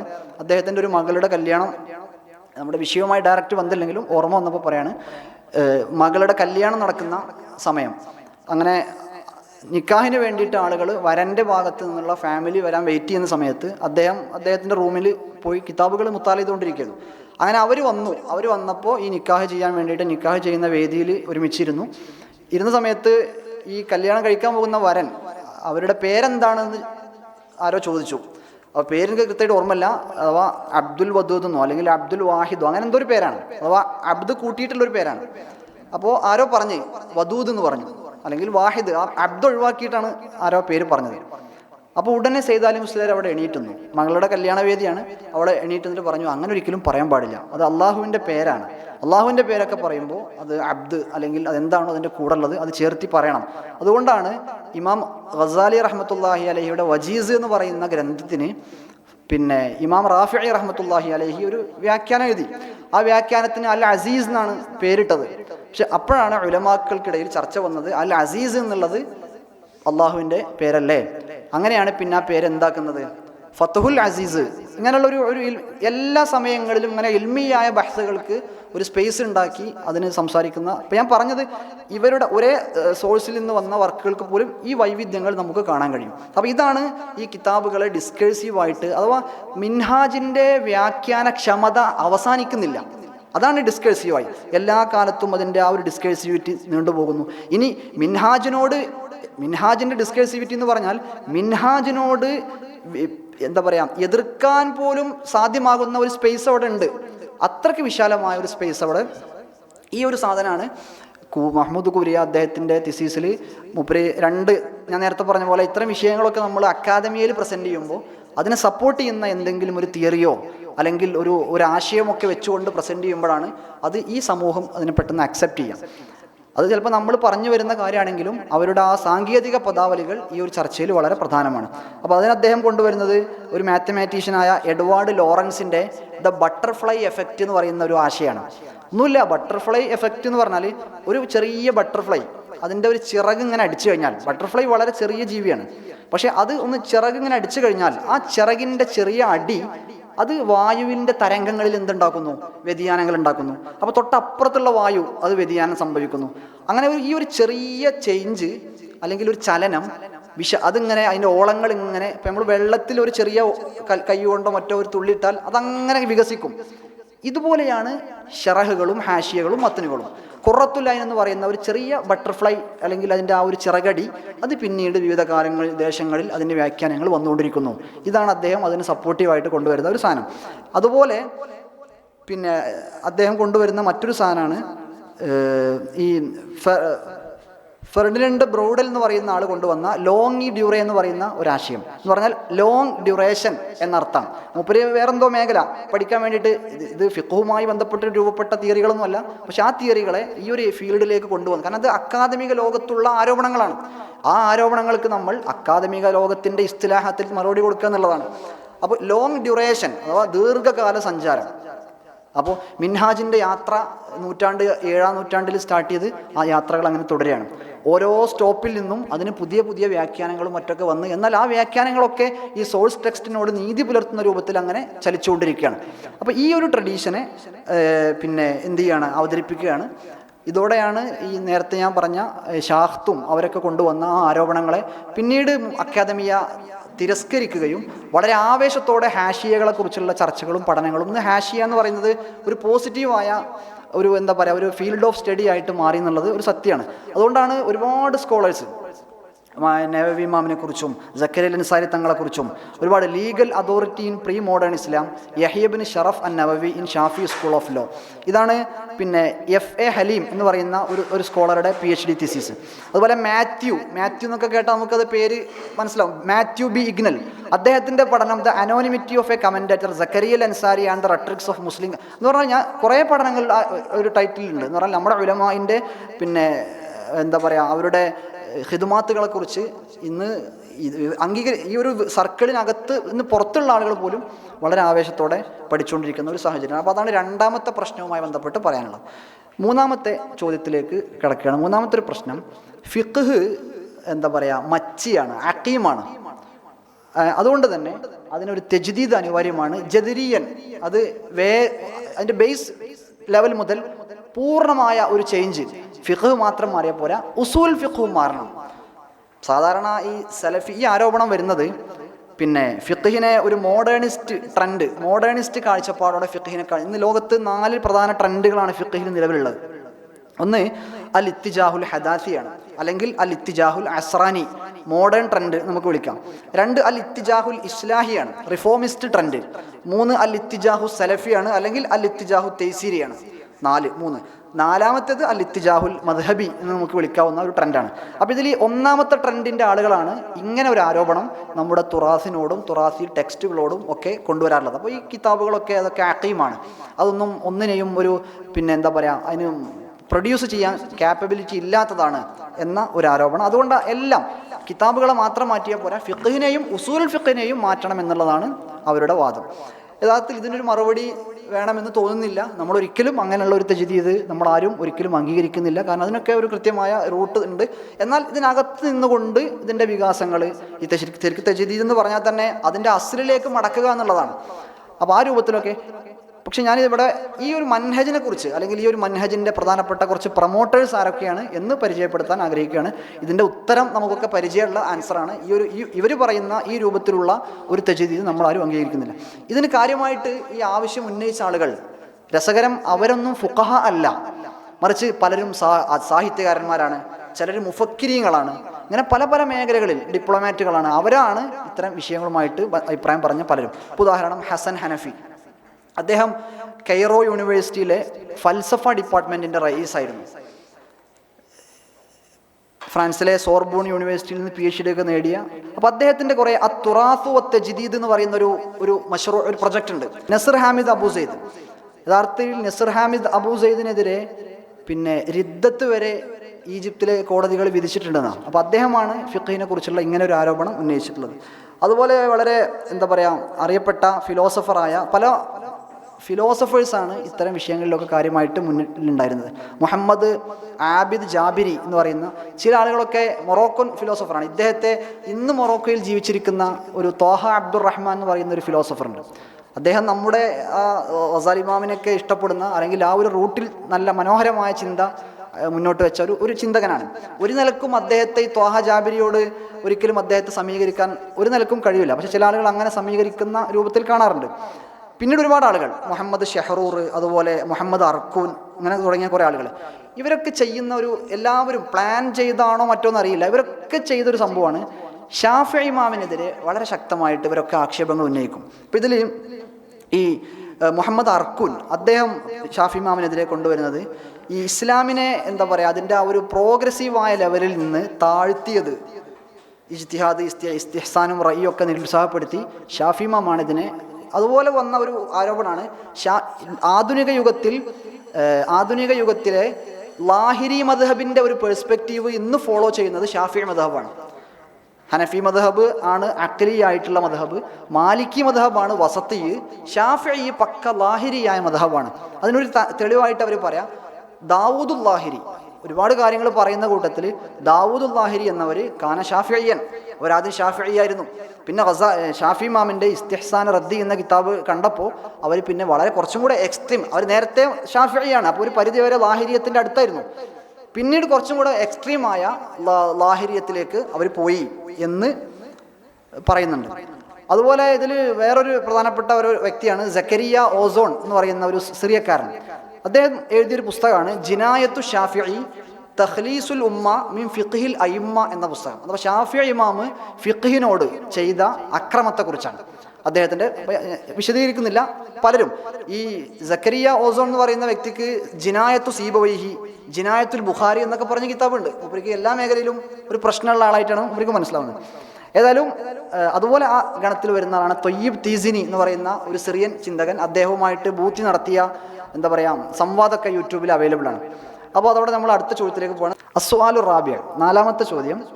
പിന്നെ ഈ ഫിഖിൻ്റെ കിതാബുകൾ, നമ്മുടെ കിതാബുകളൊന്നും അതിൽ ഈ കിതാബ് സുന്നത്തിന് കാര്യമായ പ്രാധാന്യമില്ല. ഇഹ്മാലാണ്. ഈ ദഅവ ഇഹ്മാലിൽ ഇസ്തിദ്ലാലി ബിൽ കിതാബി വസുന്ന. അപ്പോൾ പൊതുവേ ഈ ഒരു ആരോപണം വരാൻ സാധ്യത സലഫി സ്കൂൾ ഓഫ് പിന്നെ അവരിൽ നിന്നാണ്. നേരത്തെ പറഞ്ഞ 4 ട്രെൻഡുകളിൽ സലഫി ട്രെൻഡ് കിതാബുകൾക്കെതിരെ, നമ്മുടെ തുറാസി കിതാബുകൾക്കെതിരെ ഉന്നയിക്കുന്ന ഒരു വാദമാണ് ഈ ഇഹ്മാലുൽ ഇസ്തിദ്ലാലി ബിൽ കിതാബി വസുന്ന എന്നുള്ള വാദം. യഥാർത്ഥത്തിൽ ഇതും നേരത്തെ പറഞ്ഞ പോലെ കിതാബുകളുടെ ഉലമാഇൻ്റെ രചനയുടെ മൻഹജ് മനസ്സിലാവാത്തത് കൊണ്ട് സംഭവിക്കുന്നതാണ്. ഇപ്പോൾ ചില ആലിമീങ്ങൾ, ഫിഖിൻ്റെ ഗ്രന്ഥങ്ങൾ എഴുതുന്ന ചില പണ്ഡിതന്മാർ അവരെന്ത് ചെയ്യും, അവർ പിന്നെ ഹദീസുകൾ കൊണ്ടുവരുന്നവരും കൊണ്ടുവരാത്തവരും ഉണ്ട്. ഇപ്പോൾ ഷാഫി ഇമാമിൻ്റെ അതുപോലെ ഇമാം ഹറമേനി തങ്ങളുടെ നിഹായ 1500-ലധികം ഹദീസുകളെ കൊണ്ടാണ് നിഹായിലൊക്കെ അവർ തെളിവുകൾ സ്വീകരിക്കുന്നത്. എന്നാൽ ചില പണ്ഡിതന്മാർ അവരുടെ രചനയുടെ ഒരു മൻഹജ് വളരെ ചുരുക്കി ഫിഖിൻ്റെ മസലകൾ പറയുന്ന മത്തനുകളും മറ്റൊക്കെ രചിക്കലായിരിക്കും. ഇപ്പോൾ മത്തൻ അബി ഷുജാഅ് പോലെ അങ്ങനെയുള്ള കിതാബുകൾ ഉണ്ടാകും. എന്നാൽ ഇബ്നു ഹജർ തങ്ങളെപ്പോലെയുള്ള ചില ആളുകൾ അവർ ചിലപ്പോൾ ഒരു വിഷയം വരുമ്പോൾ ആവശ്യമുണ്ടെങ്കിൽ, ഇപ്പോൾ ഫതഹുൽ ജവാദിൻ്റെ മുഖദ്ദിമയിൽ ഇബ്നു ഹജർ തങ്ങൾ പറയുന്നുണ്ട് വഹൈസു ഖുൽതു ഫീഹി ഖാല സല്ലല്ലാഹു അലൈഹി വസല്ലം ഔ ലി ഖൗലിഹി സല്ലല്ലാഹു അലൈഹി വസല്ലം, ഞാൻ അങ്ങനെ പറയുകയാണെങ്കിൽ ഫൽ ഹദീസു സ്വഹീഹുൻ ഔ ഹസനുൻ. ഇത് അതല്ലാത്തത് ഉബയ്യിനുഹു, ഞാനത് വിശദമാക്കും. എന്തിനാണ്? ലി അല്ലാ യഗ്തറ ബിഹി മൻ ലം യഖുദ് ബിഹാറ സുനൻ, സുന്നത്തുകളുടെ ഹദീസിൻ്റെ ലോകത്ത് കറങ്ങാത്ത ഒരു വ്യക്തിക്ക് അത് മനസ്സിലാക്കാൻ എന്ന് പറയുന്നുണ്ട്. ഇമാം സഖാവി റഹിമഹുല്ലാ അവരുടെ ഇമാം നവവിയെക്കുറിച്ച് എഴുതിയ ഒരു സീറുണ്ട്, അൽ മൻഹലുൽ അദ്ബിർ റവി ഫി ഖുത്ബിൽ ഔലിയായി അൻ നവവി എന്ന് പറയുന്ന ഗ്രന്ഥത്തിൽ ഈ ഉലമാഇൻ്റെ ഹദീസുമായി ബന്ധപ്പെട്ട ഫുഖഹാഇൻ്റെ ഹദീസുമായി ബന്ധപ്പെട്ട ഇടപെടലുകളെ കുറിച്ച് ചില നിരീക്ഷണങ്ങൾ അവർ നടത്തുന്നുണ്ട്. ഞാൻ ഇബാറത്ത് ജസ്റ്റ് വായിച്ചു പോവാണ്. വഖദ് കാനത്ത് ആദത്തുൽ മുതഖദ്ദിമീന അസ്സുകൂത്ത് അലാ മാ ഔറദൂഹു മിനൽ അഹാദീസ് ഫി തസാനിഫിഹിം മിൻ ഗൈരി ബയാനിൻ ലിമൻ അഖ്റജ ദാലിക്കൽ ഹദീസ മിൻ അയിമ്മത്തിൽ ഹദീസ് വമിൻ ഗൈരി ബയാനി ലിസ്സഹീഹി മിനൽ ദഈഫ് ഇല്ലാ നാദിറ വഇൻ കാനൂ മിൻ അയിമ്മത്തിൽ ഹദീസ് ولكنهم مشوا على عادة من تقدمهم من الفقهاء حتى جاء الشيخ محي الدين النووي رحمه الله فصار يسلك في تصانيفه الفقهية الكلام على الحديث. നബി ഇമാമിനെ കുറിച്ചാണ് പറയുന്നത്. ഫജസാഹുല്ലാഹു ഖൈറ ലിഅന്നഹു തഹമ്മൽ എന്ന് പറഞ്ഞ് അങ്ങനെ പോകുന്നുണ്ട്. എന്നിട്ട് അവസാനം പറയുന്നുണ്ട് ഇമാം റാഫിഈ റഹ്മത്തുള്ളാഹി അലൈഹി വഹാദൽ ഇമാം അബുൽ ഖാസിം റാഫിഈ യംശി അലാ ത്വരീഖിൽ ഫുഖഹാ മഅ സഅത്തി ഇൽമിഹി ബിൽ ഹദീസ്. കിതാബ് ചുരുക്കുന്നതിൻ്റെ ഭാഗമായിട്ടാണ് പലരും ഹദീസ് ചില കിതാബിൽ നിന്ന് ഒഴിവാക്കിയത്. അല്ലാതെ അതിനെ ഇഹ്മാൽ ചെയ്യുക, അവഗണിക്കുക എന്നുള്ള രൂപത്തിലായിരുന്നില്ല. ഹത്താ സമിഅനാ ശൈഖന അൽ ഹാഫിദ് അബാ സഈദ് അൽ അലാഇ യഖൂൽ ഇന്ന റാഫിഈ അഅറഫു ബിൽ ഹദീസ് മിന ശൈഖ് മുഹീദ്ദീൻ അൻ-നവവി ഫതവഖഫ്തു ഫി ദാലിക ഫഖാല ലി എന്ന് പറഞ്ഞ് അദ്ദേഹത്തിൻ്റെ ഒരു കിതാബ് കാണിച്ചു കൊടുത്തു. അപ്പോൾ ഇങ്ങനെയുള്ള ഒരു ആരോപണമാണ് പിന്നെ ആ ഒരു ഏരിയയിൽ നിന്ന് വന്നത്. ഈ ഒരു ഫിഖ്ഹിൻ്റെ ഗ്രന്ഥങ്ങളിൽ വന്ന ഹദീസുകളെ, അദില്ലത്തുകളെ കൃത്യമായി രേഖപ്പെടുത്തുന്ന ഗ്രന്ഥങ്ങളും നമുക്ക് കാണാൻ കഴിയും. ഇമാം ബൈഹഖി റഹ്മത്തുള്ളാഹി അലൈഹിയുടെ മാരിഫത്തു സുനനി വൽ ആസാർ, ഇബ്നു മുലഖിൻ റഹ്മത്തുള്ളാഹി അലൈഹിയുടെ തുഹ്ഫത്തുൽ മുഹ്താജ് ഫി അദില്ലത്തിൽ മിൻഹാജ്, അൽ ബദറുൽ മുനീർ ഫി തഖ്രീജി അഹാദീസി ശറഹി റാഫിഇൽ കബീർ, ഇബ്നു മുലഖിൻ തങ്ങളുടെ കിതാബ് തന്നെയാണ്. അതുപോലെ ഇബ്നു ഹജറുൽ അസ്കലാനി തങ്ങളുടെ അത്തൽഖീസുൽ ഹബീർ ഫി തഖ്രീജി അഹാദീസി ശറഹി റാഫിഇൽ കബീർ, ഇതൊക്കെ ഹദീസുമായി ബന്ധപ്പെട്ട് ഫുഖഹാഇൻ്റെ ഇസ്തിദ്ലാലുമായി ബന്ധപ്പെട്ട് വന്ന രചനകളാണ്. അഞ്ചാമതായി പൗരാണിക തുറാസിയായ കിതാബുകളെക്കുറിച്ച് പറയുന്ന ഒരു പ്രശ്നം, മുസ്തജദ്ദാത്തായ ഓരോ കാലത്തും പുതുതായിട്ട് രൂപപ്പെടുന്ന പ്രശ്നങ്ങൾ, അതിന് പരിഹാരം കണ്ടെത്താൻ നമ്മുടെ പഴയ ട്രഡീഷണൽ കിതാബുകൾ അതിന് പര്യാപ്തമല്ല എന്നതാണ് അഞ്ചാമത്തെ ഒരു പ്രശ്നം. യഥാർത്ഥത്തിൽ ഇന്നലെ ഇവിടെ നടന്ന ചർച്ചകൾ ശ്രദ്ധിച്ച ആളുകൾക്കറിയാം എങ്ങനെയാണ് നമ്മുടെ ഉലമാ, പൗരാണിക ഉലമാഇൻ്റെ ഇബാറത്തുകളിൽ നിന്ന് ആധുനികരായ പണ്ഡിതർ പ്രശ്നങ്ങൾക്ക് പ്രതിവിധികൾ കണ്ടെത്തിയത് എന്ന് കൃത്യമായിട്ട് മനസ്സിലാവുന്ന ഒരു പരിപാടിയായിരുന്നു ഇന്നലെ ഇവിടെ നടന്നത്. അതുപോലെ തന്നെ വർഷങ്ങൾക്ക് മുമ്പ് വന്നിരായ ഷേഖുന ചെറുശ്ശേരി ഉസ്താദൊക്കെ ഹയാത്തിലുള്ള സമയത്ത് കേരളത്തിൽ വളരെ സജീവമായി ചർച്ച നടന്ന വിഷയമായിരുന്നു ക്ലോണിങ്. അപ്പോൾ ക്ലോണിങ്ങുമായി ബന്ധപ്പെട്ട് ഉസ്താദ് അതിൻ്റെ തെക്കീഫ് പഠിക്കാൻ വേണ്ടി, അഥവാ എന്താണ് ക്ലോണിങ് എന്ന കാര്യം എന്താണ് എന്ന് മനസ്സിലായാലാണ് അതിൻ്റെ ഫത്വകളും ഫിഖ്ഹിയായ വശങ്ങളും നമുക്ക് ചർച്ച ചെയ്യാൻ പറ്റും. അപ്പോൾ അതെന്താണ് എന്ന് മനസ്സിലാക്കി കഴിഞ്ഞതിന് ശേഷം അതിന് കൃത്യമായ പ്രതിവിധി കിതാബിൻ്റെ ഇബാറത്തുകൾ വെച്ചുകൊണ്ട് തന്നെയാണ് ഉസ്താദുമാർ ഒന്നര ഷേഖുന അന്ന് നിർവഹിച്ചിരുന്നത്. അപ്പോൾ എല്ലാ കാലത്തും അത് സാധ്യമാണ്. നമ്മുടെ ഉലമാഇൻ്റെ ഇബാറത്തുകളിൽ നിന്ന് ഇഫ്തിറാദിയായിട്ട് പറഞ്ഞ പല ഉദാഹരണങ്ങളിൽ നിന്നും നമുക്ക് എന്ത് ചെയ്യാൻ പറ്റും, പുതിയ പ്രശ്നങ്ങൾക്ക് അല്ലെങ്കിൽ പുതിയ പ്രശ്നമല്ലെങ്കിൽ പോലും പുതിയ കാലത്തുള്ള പല ഡിവൈസുകളും അവർ പറഞ്ഞ ഇബാറത്തിൽ അത് മുന്തിരിജാവും ഉൾപ്പെടുന്നതായിട്ട് നമുക്ക് കാണാൻ കഴിയും. ഒന്ന് രണ്ട് ഉദാഹരണങ്ങൾ പറഞ്ഞ് നമുക്ക് അവസാനത്തെ ചോദ്യത്തിലേക്ക് പ്രവേശിക്കാം. ഇമാം റംലി റഹ്മത്തുള്ളാഹി അലൈഹി അവരുടെ കിതാബിൽ ഫതാവ റംലിയ അതിൽ കാണാൻ കഴിയുന്ന ഒരു കാര്യം, വയജൂസുൽ ഇഅ്തിമാദു അലാ ബൈത്തിൽ ഇബറത്തി ഫീ ദുഖൂലിൽ വഖ്തി വൽ ഖിബ്ല ലിഇഫാദത്തിഹ ലന്ന ബിദാലിക കമാ യുഫീദുൽ ഇജ്തിഹാദ്. വേറെ ഈ ഖിബ്ല ഏതാണ് എന്നുള്ള വിഷയത്തിൽ സംശയിച്ചു കഴിഞ്ഞാൽ ഇജ്തിഹാദ് ചെയ്യണം എന്ന് കിതാബുകളുണ്ട്. എന്നാൽ അതുപോലെ തന്നെയാണ് ഈ ബൈത്തുൽ ഇബറ എന്ന് പറയുന്ന ഒരു ഈ കപ്പലുകളുടെയൊക്കെ മുൻവശത്ത് ഘടിപ്പിക്കുന്ന ഒരു സാധനമുണ്ട്, ഈ ദിശ അറിയാൻ വേണ്ടിയിട്ട്, ഖിബ്ല നോക്കാൻ വേണ്ടിയിട്ട്. പഴയ കാലം മുതലേ ഉള്ള ഒരു ഡിവൈസാണത്. അപ്പോൾ ആ ഡിവൈസ് ഉപയോഗിച്ചുകൊണ്ട്, പിന്നെ ബൈത്തുൽ ഇബറ ഉപയോഗിച്ചുകൊണ്ട് നിസ്കാരത്തിൻ്റെ സമയമായതറിയുക, ഖിബ്ലയെക്കുറിച്ച് മനസ്സിലാക്കുക, അത് ആ ഒരു ഡിവൈസിനെ ഡിപ്പെൻഡ് ചെയ്യാമോ, ഡിപ്പെൻഡ് ചെയ്യൽ അനുവദനീയമാണ് എന്നാണ് റംലി ഇമാം പറയുന്നത്. കാരണം അത് ലന്നിനെ എന്ത് ചെയ്യുന്നുണ്ട്, നമുക്ക് നൽകുന്നുണ്ട്, ഇജ്തിഹാദ് നൽകുന്നത് പോലെ. വഫ്താബിഹിൽ വാലിദു റഹിമഹുല്ല, അവരുടെ ഉപ്പയും അതേ ഫത്വയാണ് നൽകിയിട്ടുള്ളത്. അപ്പോൾ ഈ ഒരു ഫത്വയിൽ നിന്ന് നമുക്ക് എന്ത് മനസ്സിലാക്കാം? ഇപ്പം നമ്മൾ ഈ പറയുന്ന ബൈത്തുൽ ഇബറ എന്ന് പറയുന്ന ഡിവൈസ് അതുപോലെ തന്നെയാണ് ഇന്ന് നമ്മൾ ഉപയോഗിക്കുന്ന നമ്മുടെ ആപ്പുകൾ അല്ലെങ്കിൽ കോമ്പോസ്, ഈ സാധനങ്ങളൊക്കെ നമുക്കതിൻ്റെ അകത്ത് നമുക്ക് ഉൾപ്പെടുത്താൻ കഴിയും.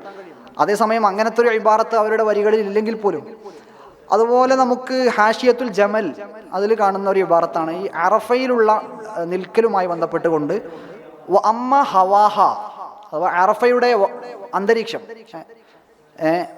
കനഹവി സഹാബിൻ ഔ ഓസ്നി ഷജറത്തിൻ അസ്ലുഹ ഖാരിജുൻ അൻഹ ഔ അക്സ് ഫല യക്ഫി ഐ അൽ വഖൂഫ് അലൈഹി. ഇനി അടുത്തൊരു കാര്യം, വലൗ കാന വലിയൻ വമറ അലൈഹ ഫിൽ ഹവാ ഫഇൻ വഖഫ അലാ ഓസ്നിൻ ഫി ഹവാഇഹ വഅസ്ലുഹു ഫി അർളിഹ കഫ ലിഅന്ന അൽ-ഇഅ്തിബാറ ഹുനാ ബിൽ അർള്. മസ്അല അർത്ഥങ്ങൾ വ്യക്തമായിട്ടുണ്ടാവും. ഈ ഒരു വലിയൻ്റെ ഉദാഹരണം പറഞ്ഞുകൊണ്ടാണ് പറയുന്നത്. അപ്പോൾ ഒരു വലിയ വായുവിലൂടെ, അറഫയുടെ വായുവിലൂടെ സഞ്ചരിക്കുന്ന ഒരു കാര്യം പറയണം. പിന്നെ അതുപോലെ അറഫയിലുള്ള ഒരു മരത്തിൽ നിൽക്കുന്ന ഒരാൾ, അല്ലെങ്കിൽ അറഫക്ക് പുറത്തുനിന്നൊരു മരം അറഫയിലേക്ക് ഇങ്ങനെ അന്തരീക്ഷത്തിലേക്ക് വന്ന് ആ മരത്തിൽ നിൽക്കുന്ന ഒരാൾ, ഇവർക്കൊക്കെ അറഫയിൽ നിന്നാലുള്ള അതൊന്നും പരിഗണിക്കുകയില്ല. അതേസമയം അറഫയുടെ ഭൂമിയിലാണ് ആ മരം ഉള്ളതെങ്കിൽ പരിഗണിക്കും എന്നാണ് പറഞ്ഞത്.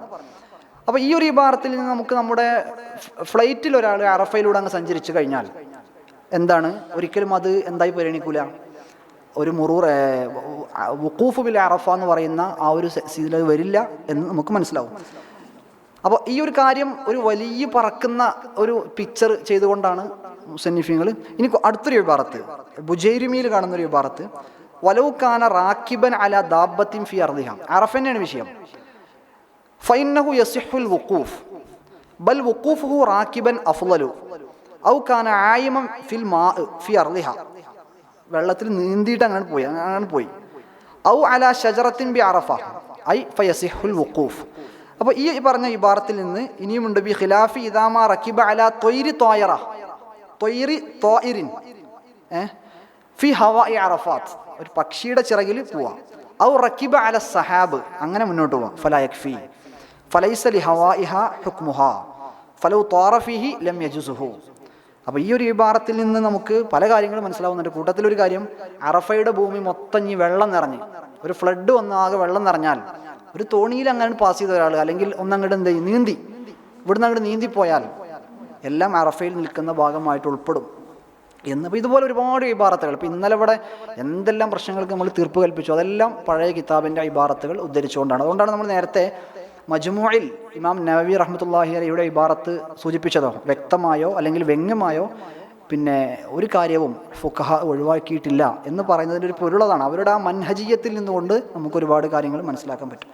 ഈ വിഷയങ്ങളെ മനോഹരമായിട്ട് അവതരിപ്പിക്കുന്ന പുതിയ ഗ്രന്ഥങ്ങൾ വരേണ്ടിയിരിക്കുന്നു. എന്ന് പറഞ്ഞാൽ ഇപ്പോൾ ഈ ഫിഖുൽ മവാത്ത് എന്ന് പറയുന്ന ഒരു സാധനം ഫിഖിലുണ്ട് അല്ലേ.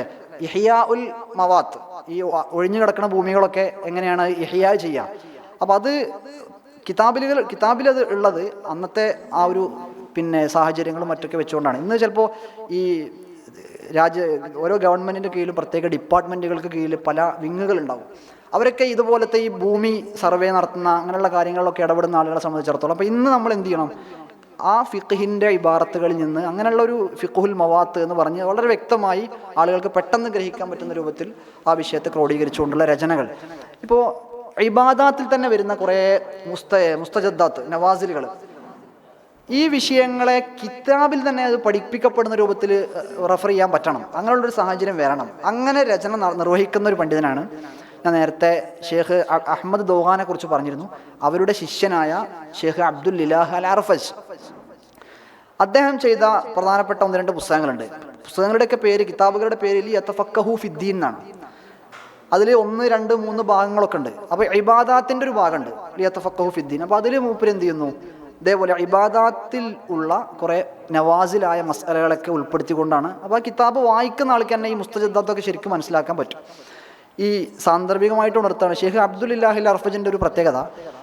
അദ്ദേഹം മറ്റെല്ലാത്തിനും അപ്പുറം ഇൽമിയായ ഖിദ്മത്തിനെ ഏറ്റവും നമ്പർ 1 ആയിട്ട് കാണുന്ന ഒരാളായിട്ടാണ് മനസ്സിലായത്. കാരണം സാധാരണ നമ്മളിപ്പോൾ ഒരു പുസ്തകം എഴുതുന്ന ആളോട് ആ പുസ്തകത്തിൻ്റെ PDF ചോദിക്കുക എന്നുള്ളത് എന്തല്ല ഒരു നല്ല കാര്യം ആയിട്ട് ആരും കാണാറില്ല. പക്ഷേ മൂപ്പരെ സംബന്ധിച്ചിടത്തോളം മൂപ്പരോട് ഒരാൾ വാട്സപ്പിലോ അല്ലെങ്കിൽ വേറെ ഏതെങ്കിലും മീഡിയകളിൽ പോയിട്ട് മൂപ്പരോട് PDF ചോദിക്കുക എന്നുള്ളത് മൂപ്പർക്ക് ഭയങ്കര ഇഷ്ടമാണ്. അപ്പോൾ ഞാൻ ഈ വിഷയവുമായി ബന്ധപ്പെട്ട് മൂപ്പരോട് ഒരു ഡൗട്ട് ചോദിച്ചപ്പോൾ ഇപ്പം ഇന്നലെ അവിടെ ചർച്ച ചെയ്ത ഈ ഇജ്ഹാദുമായി ബന്ധപ്പെട്ട്, അതാണ് എൻ്റെ ഓർമ്മ, അതുമായി ബന്ധപ്പെട്ട് മൂപ്പരോട് ചോദിച്ചപ്പോൾ മൂപ്പര് പറഞ്ഞു, ഞാൻ ലിയതഫഖഹു ഫിദ്ദീൻ എന്ന് പറയുന്ന ഒരു ഗ്രന്ഥം അടുത്ത ഗ്രന്ഥത്തിൽ ആ വിഷയം എന്ത് ചെയ്യുന്നുണ്ട്, ചർച്ച ചെയ്യുന്നുണ്ട്. പക്ഷേ ആ ഗ്രന്ഥരചന പൂർത്തിയായിട്ടില്ല. പക്ഷേ പൂർത്തിയായ കുറച്ച് പേജുകൾ എൻ്റെ അടുത്തുണ്ട്, അത് നിങ്ങൾ എടുത്തോളൂ എന്ന് പറഞ്ഞിട്ട് മൂപ്പര് അത് നമുക്ക് അയച്ചാണ്.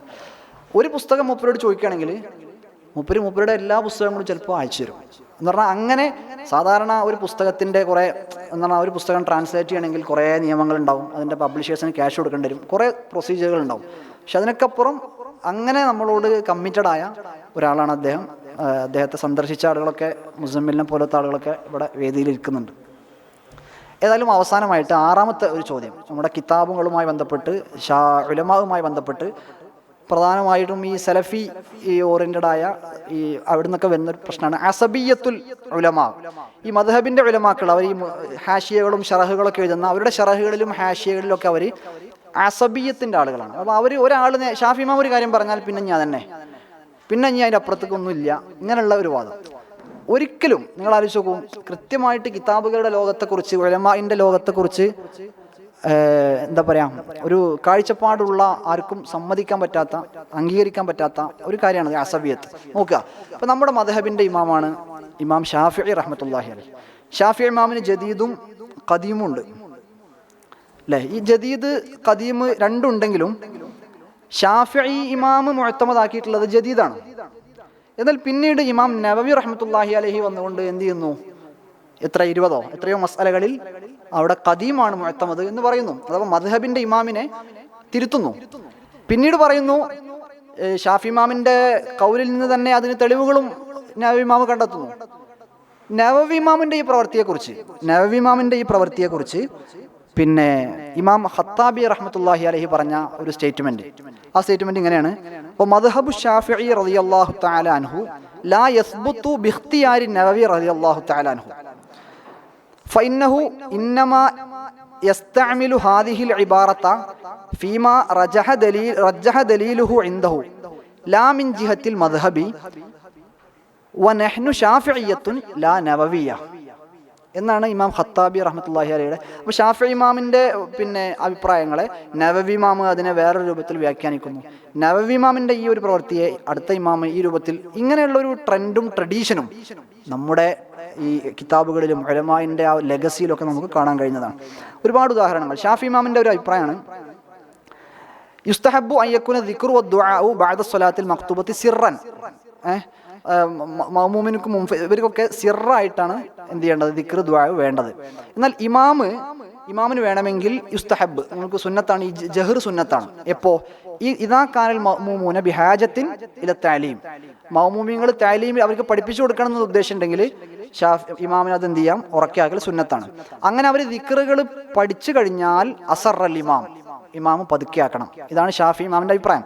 എന്നാൽ വലാകിനിൽ ഇമാമിൽ അദ്റഈ റഹ്മഹുല്ലാഹ് നഖല അനിൽ ഇമാമിൽ മുത്തവല്ലി ഇമാമിൽ നിന്നും അദ്റഈ ഇമാം നഖൽ ചെയ്യുന്നുണ്ട്. എന്ത്,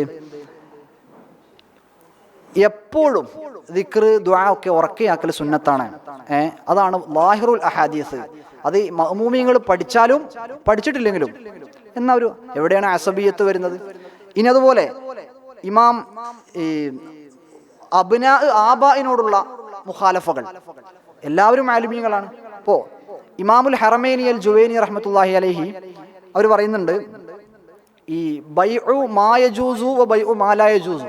ഉദാഹരണം കിതാബിൽ പറയുന്ന ഉദാഹരണം ഖല്ലും ഖംറും, അതൊന്നിച്ച് വിൽക്കുന്ന ഒരു സാഹചര്യം വന്നാൽ ഈ വിൽക്കുന്ന ആൾക്ക് അതിൽ ഹറാമുണ്ട് എന്ന് അറിഞ്ഞാലും അറിഞ്ഞിട്ടില്ലെങ്കിലും അത് തമ്മിൽ തഫ്രീഖത്ത് ചെയ്യൽ അനുവദനീയമാണോ അല്ലേ എന്നതിൽ അഭിപ്രായ വ്യത്യാസമുണ്ട്. അഥവാ പറ്റുമെന്ന് പറഞ്ഞവരുണ്ട്, പറ്റില്ല എന്ന് പറഞ്ഞവരുണ്ട്. എന്നാൽ ഈ വിഷയത്തിൽ ഇമാമുൽ ഹറമൈനി റഹ്മത്തുള്ളാഹി അലൈഹിയുടെ ഉപ്പയുടെ അഭിപ്രായം അതിൽ ഹറാമായ ബൈഉ മാ ലാ യജൂസു ഉണ്ട് എന്ന് അറിഞ്ഞു കഴിഞ്ഞാൽ ഒരിക്കലും അത് എന്ത് ചെയ്യാൻ പാടില്ല, അങ്ങനെ ചെയ്യാൻ പാടില്ല, ലാ യജൂസു എന്നാണ് അവരുടെ അഭിപ്രായമുള്ളത്. അപ്പോൾ അബ്നാ ആബാഇനോട് എതിരാകുന്ന ഒരുപാട് സമയങ്ങൾ ഇമാം തഖിയ്യുസ് സുബ്കിയും താജു സുബ്കിയും തമ്മിലുള്ള അഭിപ്രായ വ്യത്യാസങ്ങൾ. ഇപ്പൊ ജംഇലൊക്കെ നമ്മളത് പലപ്പോഴും വാലിദുൽ മുസന്നിഫിന്റെ അഭിപ്രായങ്ങൾ കാണുന്നതാണ്.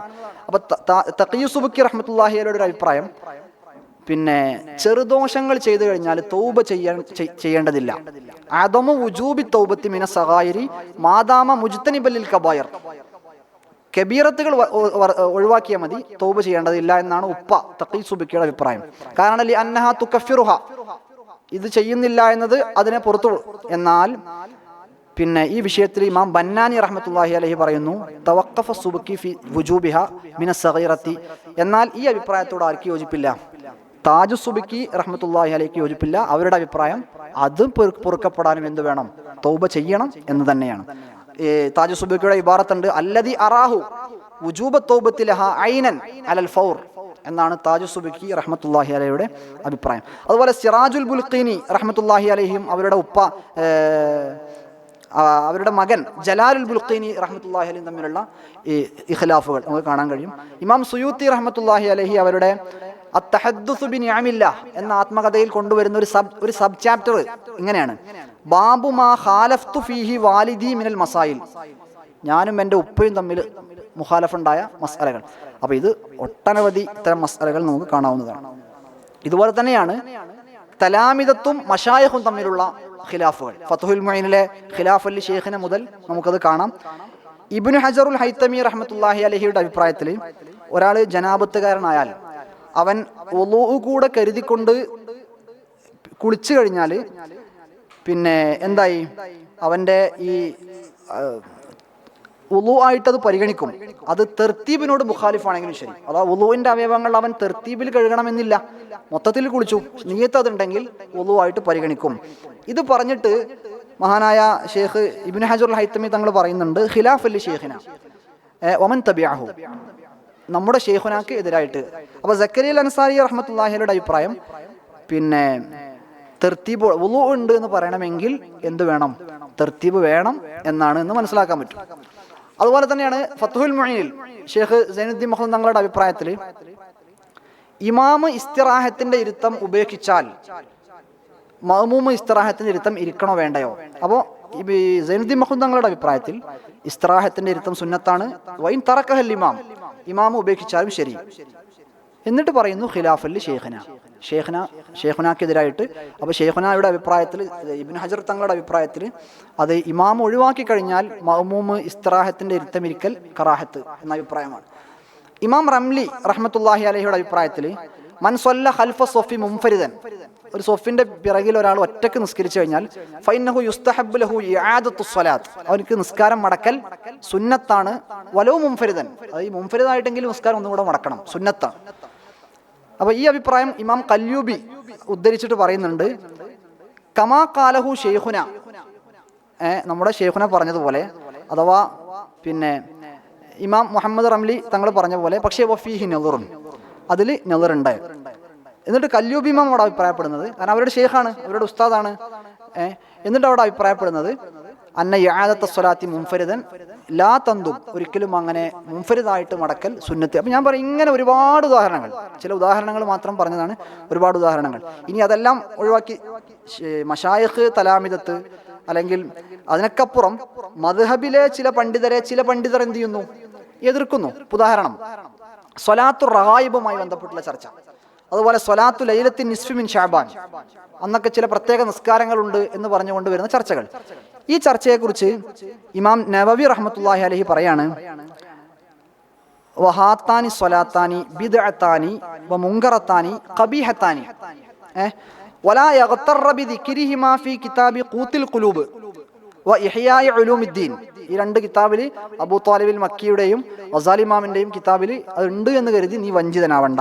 വലാ ബിൽ ഹദീസിൽ മദ്കൂരി ഫീഹിമാ ഫഇന്ന കുല്ല ദാലിക ബാത്തിലുൻ വലാ യഗ്തറ ബിബഅദി മൻ ഇസ്തബഹ അലൈഹി ഹുക്മുഹുമാ മിനൽ അയിമ്മ ഫസന്നഫ വറഖാത്ത് ഫി ഇസ്തിഹ്ബാബിഹിമാ ഫഇന്നഹു ഗാലത ഫീ ദാലിക വഖദ് സന്നഫ ശൈഖ് ഇമാം അബൂ മുഹമ്മദ് അബ്ദുറഹ്മാൻ ഇബ്നു ഇസ്മായിൽ അൽ മഖ്ദിസി കിതാബൻ നഫീസൻ ഫി ഇബ്താലിഹിമാ എന്ന് കാണാൻ കഴിയും.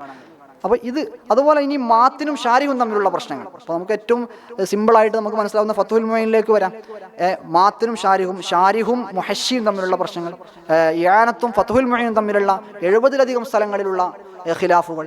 പിന്നീട് വേറെയും ചില ഗ്രന്ഥങ്ങൾ വന്നിട്ടുണ്ട്. എന്ന് പറഞ്ഞാൽ പിന്നെ ഇബ്നു ഹജർ തങ്ങളോട് ഫത്ഹുൽ മുഈനിൽ ഈ സൈനുദ്ദീൻ മഖ്ദൂം തങ്ങൾ വിയോജിച്ച വിഷയത്തിലുള്ള ഒരു റിസാല, അല്ലേ, അങ്ങനെ ഒരു റിസാല ഉണ്ട്. അതുപോലെ തന്നെ പിന്നെ ഇആനത്തും തർശീഹും തമ്മിൽ വിയോജിച്ച മസലകളെ കുറിച്ച് ഒരു സ്പെഷ്യൽ റിസാല. ഇങ്ങനെ ഒരുപാട് എതിർപ്പുകളുടെ കുറെ ചരിത്രങ്ങൾ, അല്ലെങ്കിൽ ഒരു അസബിയത്ത് ഇല്ല എന്ന് സ്ഥാപിക്കാൻ പറ്റുന്ന ഒരുപാട് ഉദാഹരണങ്ങൾ നമുക്ക് കാണാൻ കഴിയും. ഇആനത്തിലെയും തർശീഹിലെയും 2 ഉദാഹരണങ്ങളൂടെ പറഞ്ഞ് നമുക്ക് അവസാനിപ്പിക്കാം. അപ്പോൾ ഇആനത്തിൽ നടക്കുന്ന ഒരു ചർച്ചയാണ്, ഞാനതിൻ്റെ മലയാളം വായിക്കുകയാണ്. വലിയ സംഘത്തിൻ്റെ ഇമാം തൻ്റെ സഹവിൻ്റെ സുജൂദ് മൂലം മഅ്മൂമീങ്ങളിൽ ആശയക്കുഴപ്പം ഭയക്കുന്ന പക്ഷം പ്രസ്തുത സുജൂദ് അവന് സുന്നത്തില്ല എന്നാണ് യാനത്തിൽ കാണുന്നത്, സഹവിൻ്റെ സുജൂദിനെ കുറിച്ച്. എന്നാൽ അവിടെ തർശീഹ് പറയുന്നു, തർശീഹിൻ്റെ മുസന്നിഫ് കുറച്ചും കൂടെ റിസർച്ച് ചെയ്തിട്ടാണ് ആ വിഷയം പറയുന്നത്. വലിയ സംഘത്തിൻ്റെ ഇമാം തൻ്റെ സഹവിൻ്റെ സുജൂദ് മൂലം മഅ്മൂമീങ്ങളിൽ ആശയക്കുഴപ്പം ഭയന്നാലും അവന് സുജൂദ് സുന്നത്ത് തന്നെയാണ്. ഇബ്നു ഹജർ റളിയല്ലാഹു തആല അൻഹു തൻ്റെ ഈ ആബിൽ ഇത് വ്യക്തമാക്കിയിട്ടുണ്ട്, അഥവാ തെളിവും പറഞ്ഞു. എന്നിട്ട് പറയുന്നു, എന്നാൽ ഇമാം ഹലബി റഹ്മത്തുള്ളാഹി അലൈഹി ഈ ആബിൻ്റെ ഈ ഉദ്ധരണിയിൽ ആശയക്കുഴപ്പത്തിലാവുകയും പ്രസ്തുത സുജൂദ് ഇമാമിന് സുന്നത്തില്ല എന്ന് തെറ്റായി ഉദ്ധരിക്കുകയും ചെയ്തു. അപ്പോൾ ആദ്യമായി ഇമാം ഹലബിയാണ് ഇങ്ങനൊരു ഉദ്ധരണി സുന്നത്തില്ല എന്നത് കൊണ്ടുവരുന്നത്. തുടർന്ന് അബ്ദുൽ ഹമീദ് ഷെർവാനിയും റഹിമഹുല്ലാ മിസ്റിലെ പല ഹാഷിയക്കാരും ഇമാം ഹലബി ഉദ്ധരിച്ചത് അതേപടി പകർത്തി. അവരിൽ നിന്നാണ് ഈ ഹാഷിയക്കാരന്, യാനത്തിന്റെ മുസന്നിഫിന് ഈ അഭിപ്രായം ലഭിച്ചത്. പക്ഷേ അവലംബം വ്യക്തമാക്കാതെയാണ് അദ്ദേഹം ഇത് വിശദീകരിച്ചിട്ടുള്ളത്. അതിനാൽ നീ ജാഗ്രത പുലർത്തണം. മേൽ പരാമർശിക്കപ്പെട്ട മുഴുവൻ പണ്ഡിതരും ഇമാം ഹലബിയുടെ ഗ്രന്ഥമാണ് അവലംബിച്ചതെന്ന് എൻ്റെ അടുത്ത് സ്ഥിരപ്പെട്ട വസ്തുതയാണ് എന്ന് തർശീഹിൽ കാണാൻ കഴിയും. വളരെ കൃത്യമായ ഒരു വിശദീകരണം. അതുപോലെ മറ്റൊരു ഉദാഹരണം യാനത്തിൽ കാണാം, ബാങ്ക് വിളിക്കുന്ന വേളയിൽ ചൂണ്ടുവിരൽ ചെവിക്കുഴിയിൽ വെക്കൽ സുന്നത്താണ്. ബാങ്ക് ഉച്ചത്തിലാക്കാൻ ഉദ്ദേശിക്കുമ്പോൾ മാത്രമാണ് ഇപ്രകാരം ചെയ്യേണ്ടതെന്ന് ഇബ്നു ഹജർ റഹ്മത്തുള്ളാഹി അലൈഹി പ്രസ്താവിച്ചിരിക്കുന്നു. പക്ഷേ ഈ പ്രസ്താവന അവരുടെ തുഹ്ഫയിലോ ഫത്ഹുൽ ജവാദിലോ പരാമർശിച്ചിട്ടില്ല. മറ്റു ഗ്രന്ഥങ്ങളിലാവാനാണ് സാധ്യത. യാനത്ത് അവിടെ തർശീഹ് കമന്റ് ചെയ്യുന്നു, ഇബ്നു ഹജർ റഹ്മത്തുള്ളാഹി അലൈഹിയുടെ പ്രസ്താവന ഫത്ഹുൽ ജവാദിൽ തന്നെയാണ്. പ്രസ്തുത ഉദ്ധരണി ഇപ്രകാരമാണ്. എന്നിട്ട് ഉദ്ധരണി കൂടെ കൊണ്ടുവരാണ്. എന്നിട്ട് പറയുന്നു, ശബ്ദമുച്ചത്തിലാക്കൽ സുന്നത്തുള്ള വേളയിൽ ചൂണ്ടുവിരൽ ചെവിക്കുഴിയിൽ വെക്കൽ സുന്നത്താണ്. എന്നിട്ട് ആ ഇബാറത്ത് കൊണ്ടുവന്നിട്ട് തർശീഹിന്റെ മുസന്നിഫ് പറയുന്നു, ഇത് കാണാത്തത് കൊണ്ടായിരിക്കാം ഹാഷിയക്കാരൻ അപ്രകാരം പറഞ്ഞത്. അപ്പോൾ ഈ ഒരു ആബാ അബ്നാ മശായിഖ് തലാമിദത്ത് ഷുറാഹ് മുഹഷി ഇവർക്കൊക്കെ ഇടയിൽ ഇതുപോലെ നിരന്തരം അഭിപ്രായങ്ങളെ അഭിപ്രായ പ്രകടനങ്ങൾ നടത്തുന്ന ആ ഒരു ട്രെൻഡ് നമുക്ക് കാണാൻ കഴിയും. അപ്പോൾ അസബിയത്തുണ്ട് എന്ന രൂപത്തിലുള്ള ആരോപണങ്ങൾക്കും പ്രത്യേകമായ അതിലൊരു കാര്യമില്ല എന്നാണ് മനസ്സിലാവുന്നത്. ഇത്രയും കാര്യങ്ങളാണ് നമ്മുടെ കിതാബുകളുമായി ബന്ധപ്പെട്ട്, ട്രഡീഷണൽ കിതാബുകളുടെ അതിൻ്റെ റിച്ച്നെസ്സുമായി ബന്ധപ്പെട്ട്, അതുമായി ബന്ധപ്പെട്ട് വരുന്ന ആരോപണങ്ങളുടെ മറുപടി ഒക്കെ ആയിട്ട് ബന്ധപ്പെട്ട് പറയാനുള്ളത്. അള്ളാഹു സുബ്ഹാനഹു വ തആല ഉലമാ വികസിപ്പിച്ചെടുത്ത ആ തുറാസിൻ്റെ വെളിച്ചത്തിൽ നിന്നുകൊണ്ട് തന്നെ ഫിഖ്ഹിൻ്റെ പുതിയ, നേരത്തെ ലിയതഫഖഹു ഫിദ്ദീൻ എന്ന പുസ്തകത്തിൽ അബ്ദുലില്ലാഹിൽ അർഫജിനെ പോലത്തെ പണ്ഡിതന്മാർ ചെയ്യുന്നത് പോലെയുള്ള മദ്ഹബിൻ്റെ വൃത്തത്തിനകത്ത് നിന്നുകൊണ്ട് തന്നെ ഇപ്പോൾ ഒരുപാട് നല്ല റിസർച്ചുകൾ ഈ വിഷയം അടുത്ത കാലത്ത് വന്നിട്ടുണ്ട്. അപ്പോൾ സമാനമായ വർക്കുകളിൽ ഇടപെടാനും ഖിദ്മാത്തുകൾ നിർവഹിക്കാനും അല്ലാഹു സുബ്ഹാനഹു വ തആല നമുക്ക് തൗഫീഖ് പ്രദാനം ചെയ്യട്ടെ എന്ന് ദുആ ചെയ്തുകൊണ്ട് വാഖിറു ദഅവാന അൽഹംദുലില്ലാഹി റബ്ബിൽ ആലമീൻ. അസ്സലാമു അലൈക്കും വറഹ്മത്തുള്ളാഹി വബറകാതുഹു.